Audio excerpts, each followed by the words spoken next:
ناس كتير بتسأل يعني ايه سنة ضوئية؟ وهي دي مسافة ولا زمن؟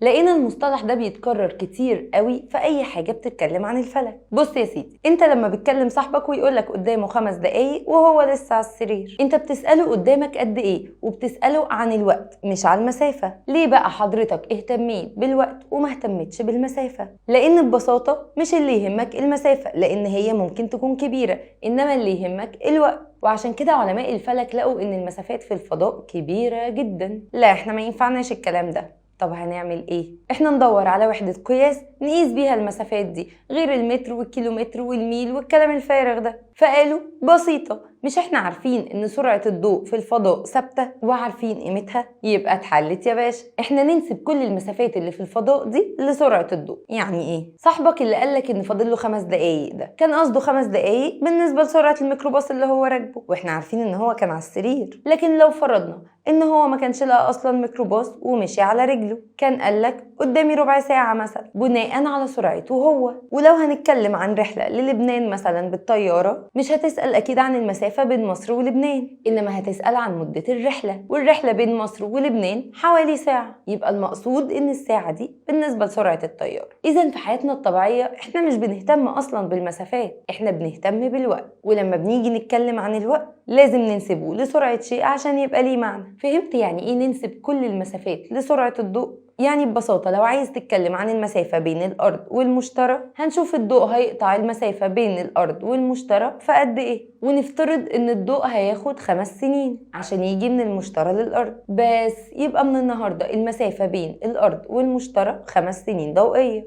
بالمناسبة، انت تعرف الضوء بيمشي قد إيه في السنة الواحدة بتاعتنا؟ أنا مش عايزة أخضك، بس هو الرقم ده. يبقى انهي احلى، اني اقول 5 سنين ضوئية ولا اقول الارقام الخزعبلية دي؟ طيب ايه معنى الضوء اللي احنا نسبنا المسافات ليه؟ ببساطة لان احنا بندور على حاجة ثابتة، حاجة محدش في الكوكب بيختلف عليها. ما ينفعش نسيبها بالنسبة لسرعة الطيارة او الصاروخ، لازم يكون في حاجة ما يختلفش عليها 2، وعشان كده ما لقيناش انسب من الضوء. يبقى الملخص ان السنة الضوئية هي وحدة قياس المسافات الكبيرة اللي بتكون في الفضاء. لان صعب قوي نتكلم بالوحدات بتاعتنا، لان احنا هنلاقي ارقام ما ينفعش تتقال. سيبك بقى من كل ده، شايف النقطة المنورة اللي السهم بيشاور عليها دي؟ ده كوكب الأرض، والصورة دي متاخدة من كوكب زحل. ولما تبص للصورة دي كويس وتعرف ان انت جوه النقطة دي باكتئابك ومشاكلك وسلطاتك وبابا غنوجك، نظرتك للحياة هتختلف تمام. هتعرف ان حياتنا دي تافهة جدا وصغيرة قوي ومش مستاهلة كآبة. النقطة دي فيها عبر كتير جدا لو تأملت فيها شوية. ففرفشوا بقى،